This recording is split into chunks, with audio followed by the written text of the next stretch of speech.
Leveling a ranger in Path of Exile and want to sprint through the campaign? You've clicked on the right video. Run down the Twilight Strand, stopping only to pick up Burning Arrow and Momentum.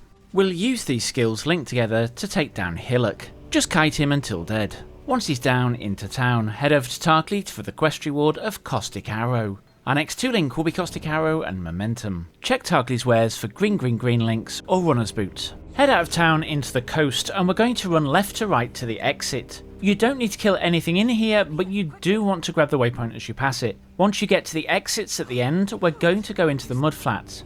In here we're going to loot the 3 rowers' nests. Do be extremely careful, rowers are evil and love nothing more than stunning unsuspecting exiles until dead.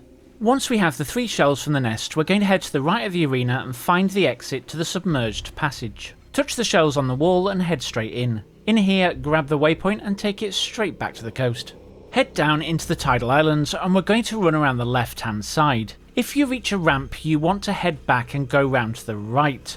The ramp signifies a long journey to the left. Once you get to the bottom, you'll meet Hellrake. He tracks your movement, so we're going to need to move around him erratically to avoid him freezing us, killing us, or both. Once he's down, grab the medicine chest quest and the portal scroll. Log out and back in and we should end up in town.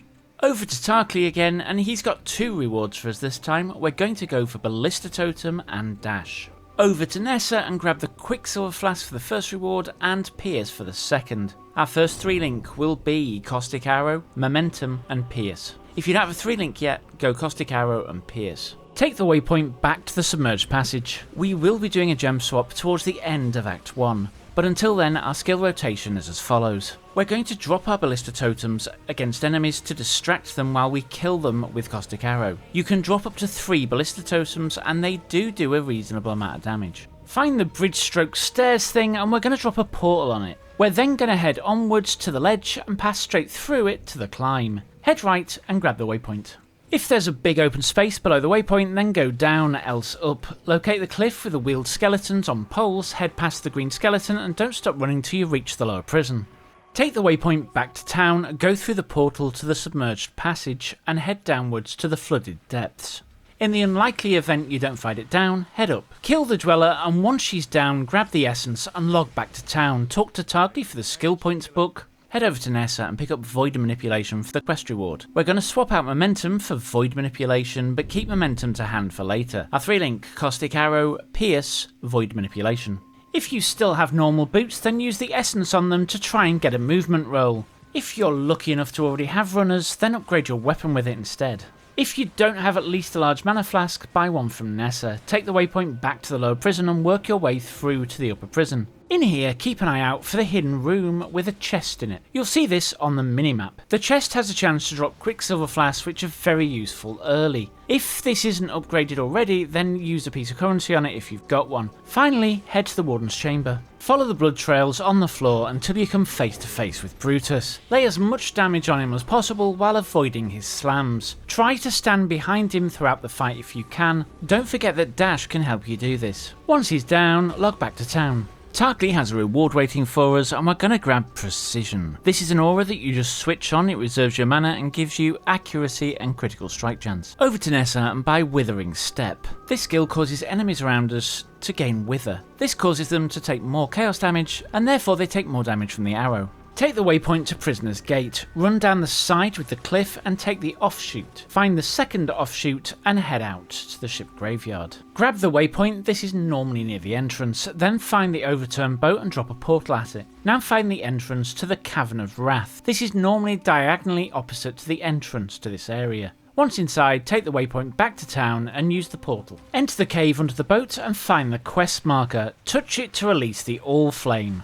Grab it and head to the exit at the back of the room. Fairgraves the pirate will be right outside. Once he finally stops talking, finish him. Once he's down, log out, grab the skill book from Bestel for killing the pirate. It's now time for a big skill gem swap. First, we need to drop the bow and the quiver and replace it with a shield. We're going to pick up Poisonous Concoction as the quest reward from Nessa. We're also going to buy Volley and lesser multiple projectiles from her. Also, pick up Shield Charge and faster attacks.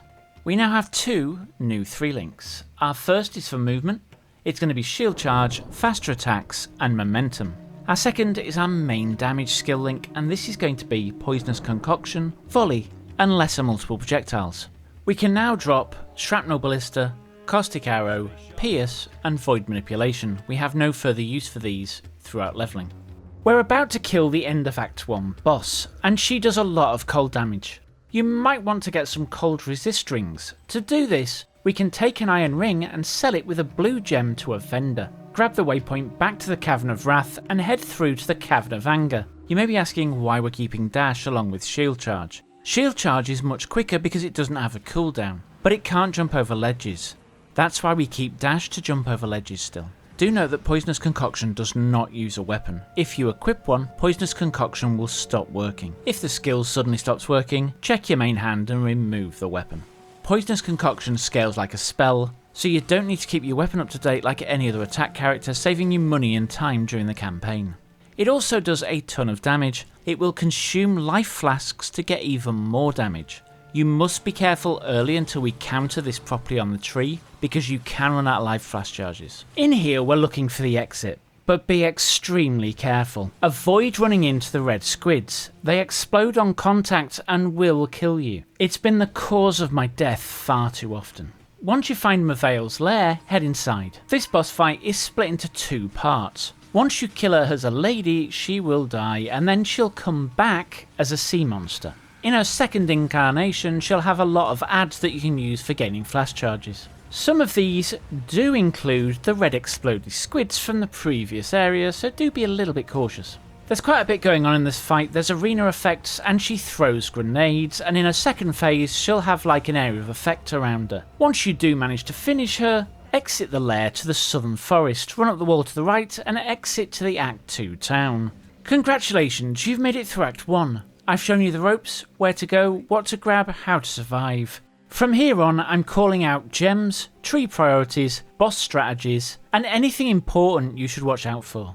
If you need full navigation, check my detailed walkthrough playlist linked below. Let's pick up the pace. There are very few skill gem changes in this act. The first one is after you kill Fidelitas in the Chamber of Sin. We're going to pick up Herald of Agony as a quest reward from Groost. This is an aura skill that grants us extra chance to poison, extra poison damage, and as an added bonus, when we poison an enemy, we will spawn an agony crawler that will fight alongside us. Our second and last skill gem upgrade for this act is after you kill the big spider, the Weaver.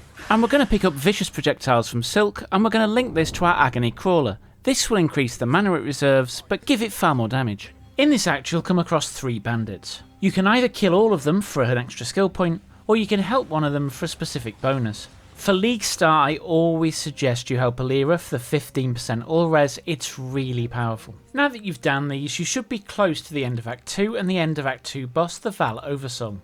Before we face this boss, we want to pick up the Precise Technique Keystone from the tree. This keystone gives you a ton more damage, in exchange for not being able to crit. But there's a catch. This keystone only works if your accuracy is greater than your amount of life. From this point on, whenever you get life, just make sure it doesn't push you above the accuracy rating. I do have about double the accuracy of life right now, so not a problem. Do note that when you switch to your endgame build, if it is a crit build, you will need to take this off or you will not be able to crit and you'll lose damage. This fight is a little bit annoying. You want to stand behind the Val Oversoul as much as possible because he will do big slams that will one-shot most players. He also calls in falling rocks, and these will hit you if you don't keep moving. He'll occasionally fire a blue laser. When he does this, he'll fire it 3 times, so keep rotating around him. His ads are also no joke. They're extremely tanky, but we're doing so much damage that they really won't cause us money issues.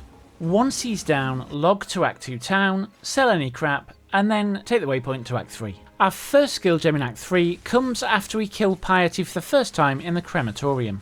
We're going to pick up the Despair Curse from Maramoa. Cast this on bosses and you'll do way more damage. There'll then be no more changes until we kill Gravicius and get to level 28. Speaking of Gravicius, he is one of the most dangerous bosses in Act 3. Do not stand up against him toe to toe, you want to kite him. And when he throws down his fire, get out of the area and then attack him from a distance. Once he's down, back to town, grab any skill gem from Maramoa, we don't really need any of them. Then over to Clarissa and buy Purity of Elements. At this point we're going to drop Herald of Agony and use Purity of Elements instead. If you don't have a 4-link by now, I was lucky enough to get one, then you can try and get one from Maramoa through gambling. Our new 4-link will be Poisonous Concoction, less multiple projectiles, Volley and Vicious Projectiles. Don't buy a new Vicious Projectiles, just take the one you had on Herald of Agony. Purity of Elements does 2 things. The first is it makes our resistances much higher. This is good as we go through the campaign. It also makes us immune to Freeze, Shock, Chill and Ignite, all elemental ailments. There are no more changes now until we ascend, and we do that about midway through Act 4. As soon as you get the Crystal Veins waypoint, go back to town, talk to Tsumi to pick up the skill point, and then go into the lab and run it. Once you've downed Azaro, you'll go into the treasure room, loot any treasure chests, use the Divine Font to do any gem-related goodness, and then head over to the Ascendancy altar. As the Ranger, we have 3 possible Ascendancies. Our first Ascendancy choice is Warden. This Ascendancy is a bit of an odd one. Most of its power gets released in the end game and not as you're leveling through the campaign. Of course, if you are following a build guide, then just pick what it suggests. The next Ascendancy pick is Deadeye, and there is only one skill notable I'd pick for leveling, and that is Gathering Winds. This gives us Tailwind, which increases our action speed, which means we can move and attack faster. The final Ascendancy choice is Pathfinder, and for this one, there is no real one that speeds up leveling in general, so it's going to be very situational. If you are going to play a poison build, then Master Toxicist is a great choice. If you are going to continue with Poisonous Concoction beyond this point, then it's also a great choice and you can roll it off later. You should also buy 2 gems at the end of Act 4. The first is Greater Multiple Projectiles, and the second is Greater Volley. You just replace the lesser versions in Poisonous Concoction and the skill works exactly the same but with more projectiles. And with that, best of luck Exile, and may the RNG be with you.